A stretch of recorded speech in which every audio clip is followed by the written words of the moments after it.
Hi, I'm Anabia and I'm a young journalist at the Boston High School newsroom. So, Miss Foster, I've heard of an event, Boston Brilliance. Could you tell us a little bit about it? So I'm going to tell you all about Boston Brilliance. It's an event that we are so excited about here at Boston College. It started off as an idea to really bring Boston to life. It's something that I've done in a previous college. So we reached out and tried to find the most amazing digital artists, which we did. And so Boston Brilliance is going to be a festival on the 14th to the 15th of February, right in the heart of Boston, an opportunity for the people of Boston to come and see the architecture in a really different way. You said you found some amazing artists for it. Could you tell us a little bit more about that? So the artists that we found are a company called the Projection Studio, and it's run by two people, Ross Ashton and Karen Monin. They are internationally renowned artists, and so we're super excited they've chosen to come to Boston. Could you introduce yourself and tell us how you're involved with Boston Brilliance? So I'm Claire Foster, Principal and CEO of Boston College.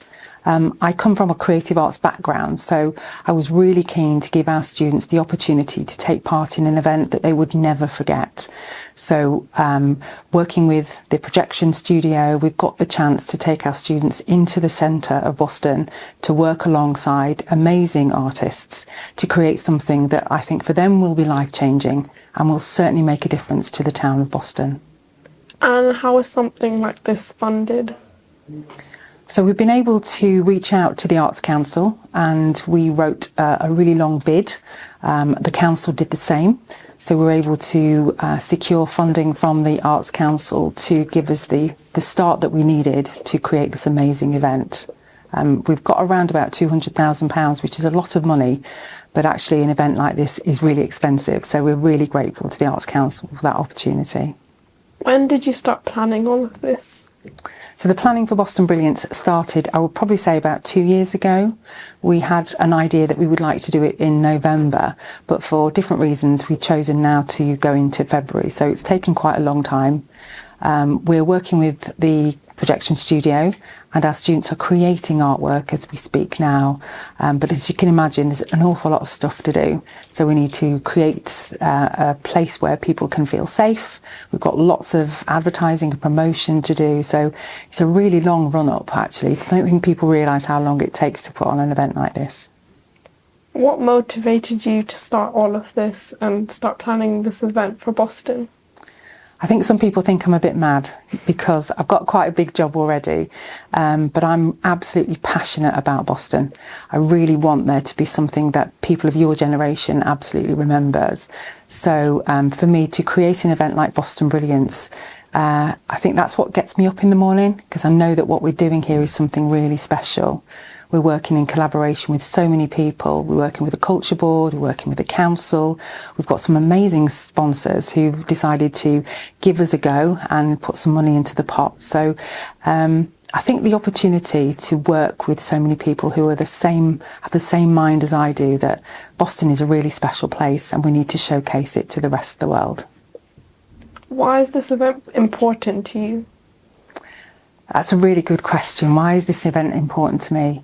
I think it's important because it means that young people will get the chance to see their town in a really different way, a chance to be part of something much bigger than themselves and to see the town that they live and feel pride for where they live. So I think there's an awful lot of bad press about Boston. If you read some of the stories online or in newspapers, it can be painted as a really sad place, but I don't think of it like that. I think what we've got here is so special. The history, the heritage, there's so much we can shout about, and that's what excites me. As you mentioned earlier, you said you've been planning this project for 2 years, so I can imagine that there must have been a lot of challenges faced. Could you tell us about some of these challenges? Well, the challenges are so many. We've got logistical issues. We're going to close part of the town centre, and that in itself is quite a big deal. But it's making sure that we've got partners involved and we're aiming towards the same sort of event. So challenges are always around money. because funding is so important, and we need to make sure that people can see that taxpayers' money is used for the best reasons and that we're using it properly. And we want to make this an event that happens regularly, not just once. So it needs to be really good. So the challenge is to make something of a really high quality that people remember and people feel like, yes, we want to go next year and the year after to go and see Boston Brilliance.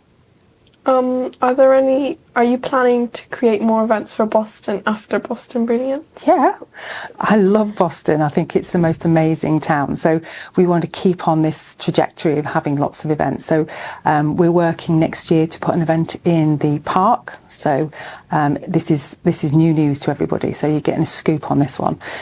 So in July, we're going to have a park fest. There'll be bands playing. We're going to take the college into the centre of town. And that's to celebrate our 60th anniversary as a college. But then, as I said, after that, I really want Boston Brilliance to become a fixture in Boston's calendar, just like many of the things that we do already, like the Mayfair. So I want Boston to be known for Boston Brilliance and for it to be a place that people travel not just locally, but internationally to come to Boston and really see what we have here. And an event this big, I'm sure it's not only Boston College who's involved, so who else is involved? We've got lots of partners, the key ones being, as I mentioned, the projection studio, but Boston Borough Council have been so supportive of this event. They've got their own funding, of course, but we need to make sure that we work together so that everyone's on the same page. So that's a lot of communication, a lot of meetings, a lot of people trying to make sure that we get all the I's dotted and all the T's crossed. So other than that, we're also working with our sponsors to make sure that they feel that there's value for the money that they're going to spend on the event. Schools, we're getting schools involved, and also a lot of the tradespeople in town. So we really want people to think, actually, this is a reason to stay open on those 2 nights. So that the cafes, the bars, the shops, that they're open during the evening so that they can attract people for their businesses as well. How many people do you think are working on this project right now? Oh, goodness, how many people are working on this project?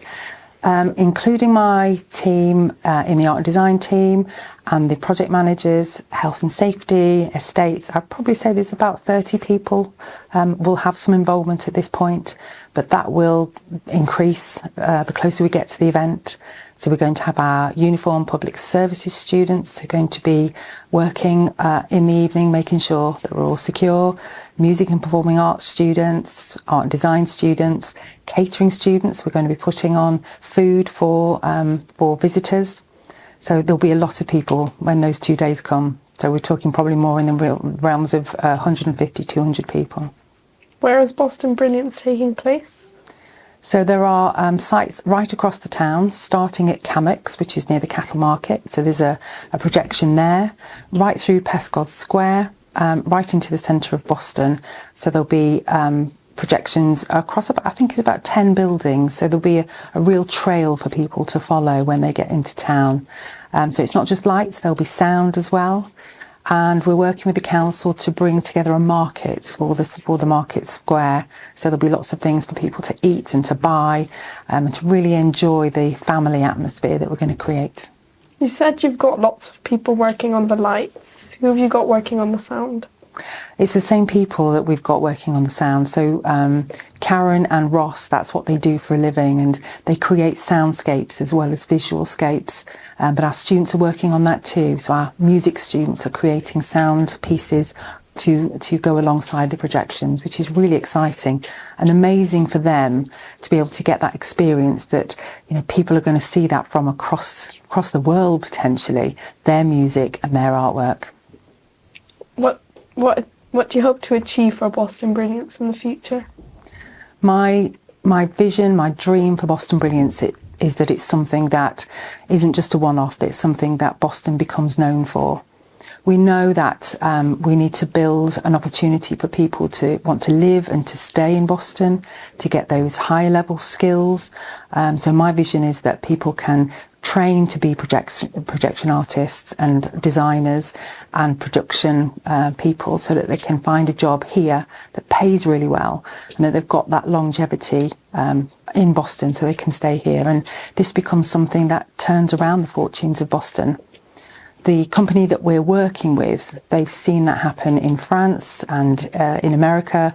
There's no reason that Boston can't be the next big thing. This sounds like a really exciting event, so how can we help? Schools are absolutely encouraged to be involved, so we're going to be doing some workshops in the new year. So the high school, Boston Grammar and the other secondary and primary schools are very much invited to be part of that, to create some artwork for the projections. So I think the schools have already been involved to some extent. But we want you to promote it on your social media channels, to get the word out there, because no event is going to work if we don't have people going. So I'd like you to put it in your calendars as well and tell all your friends. Well, Miss Foster, I think I can say that I'm very excited for this event. Thank you so much for your time. You're very welcome. Thank you for coming. Cut.